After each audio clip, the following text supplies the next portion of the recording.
Hello dears, അപ്പോൾ ഇന്നത്തെ വൈകുന്നേരത്തെ സ്നാക്ക് ടൈമിന് ഇതായിക്കോട്ടെ. നിങ്ങൾക്ക് കുറച്ച് ഉള്ളി ചേർത്തിട്ട് നടുക്കൊരു ദ്വാരമൊക്കെ ഇട്ടിട്ട് നമ്മളൊരു ഉള്ളിവട ഉണ്ടാക്കുന്നില്ലേ, അതാണോ ഇഷ്ടം അതോ ഇതുപോലത്തെയാണോ? കമൻറ്റ് ചെയ്യണേ. എനിക്കിതാണ് ഇഷ്ടം. അപ്പം നമുക്ക് ഉണ്ടാക്കാം, വായോ. അതിനായിട്ട് ഞാൻ ഒരു 2 ഉള്ളിയാണ് എടുത്തിരിക്കുന്നത്. അത് ഇതുപോലെ നീളത്തിൽ നമ്മൾ കട്ട് ചെയ്തെടുത്തിട്ടുണ്ട്. അതിലേക്ക് കുറച്ച് ഉപ്പിട്ട് കൊടുത്തിട്ട് കൈ വെച്ചിട്ട് നന്നായിട്ട് അങ്ങ് ഞവിടുക. അതിനുശേഷം അതിലേക്ക് ഒരു ചെറിയുള്ളിയല്ല, 1 ഇഞ്ച് ചെറുതായിട്ട് കട്ട് ചെയ്തതും, ഒരു 1 2 എരിവിനനുസരിച്ചുള്ള പച്ചമുളക് ചെറുതായിട്ട് കട്ട് ചെയ്തതും, കുറച്ച് കറിവേപ്പിലയും ചേർത്ത് കൊടുക്കാം. പിന്നെ 1 സ്പൂൺ മുളക് പൊടി, കുറച്ച് നല്ല ജീരകമല്ല പെരിഞ്ജീരകം, വലിയ ജീരകം, 2 നുള്ള് കായപ്പൊടി, ഇത്രയും ചേർത്ത് കൊടുക്കാം. പിന്നെ നമ്മുടെ മെയിൻ ഐറ്റം മൈദ ഇതിലേക്ക് ഇതുപോലെ 3 സ്പൂൺ ചേർത്ത് കൊടുത്തിട്ട് കൈ വെച്ചിട്ട് വീണ്ടും നന്നായിട്ട് അങ്ങ് ഞെരടുക. നമ്മൾക്ക് കഴിക്കേണ്ടതായതുകൊണ്ട് നമ്മുടെ കൈ വെച്ചിട്ട് നന്നായിട്ട് ഞെരടിയെടുക്കാം.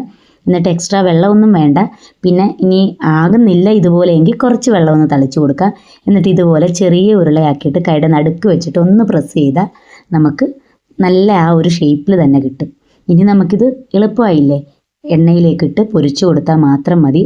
അപ്പോൾ നന്നായിട്ട് ചൂടായി കഴിയുമ്പോൾ നമ്മൾ എണ്ണയിലേക്ക് ഇട്ട് കൊടുക്കുന്നുണ്ട്. ഞാൻ ആദ്യം നമ്മുടെ ഈ ഒരു ചട്ടുകത്തിൻ്റെ മുകളിൽ വെച്ചിട്ട് അതിലേക്ക് ഇടാൻ നോക്കിയപ്പോൾ പൊട്ടി പോകുന്നുണ്ടായിരുന്നു. പിന്നെ ജിത്തേട്ടൻ തന്നെ കൈവച്ചിട്ട് അതിലേക്കിട്ട് അങ്ങനെ ഒരു സൈഡ് നന്നായിട്ട് മുരിഞ്ഞതിന് ശേഷം നമ്മൾ തിരിച്ചിട്ട് കൊടുക്കുന്നുണ്ട്. അതിനുശേഷം നമുക്ക് ഇതുപോലെ കോരിയെടുക്കാം.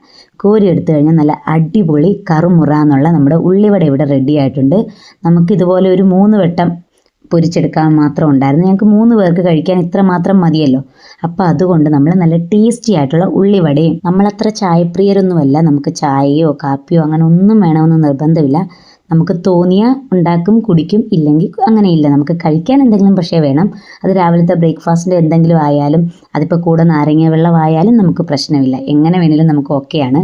അപ്പോൾ പക്ഷേ ഇതുപോലെ പൊരിച്ചത് എന്തെങ്കിലും ഉള്ളപ്പം നമുക്ക് അത്യാവശ്യം മധുരമൊക്കെ ഉള്ളൊരു ബ്ലാക്ക് ടീ, നമ്മുടെ തേയിലവെള്ളം ഓക്കെ അല്ലേ.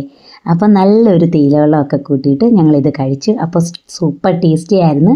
നിങ്ങളും റെഡിയാക്കി കഴിച്ച് നോക്കുക. വീഡിയോ ഇഷ്ടമായെങ്കിൽ വീഡിയോ ലൈക്ക് ചെയ്യാനും ചാനൽ സബ്സ്ക്രൈബ് ചെയ്യാനും മറക്കരുത്. പുതിയൊരു വീഡിയോ ആയിട്ട് വീണ്ടും കാണാം. അതുവരേക്കും ടാറ്റ, ബൈ ബൈ.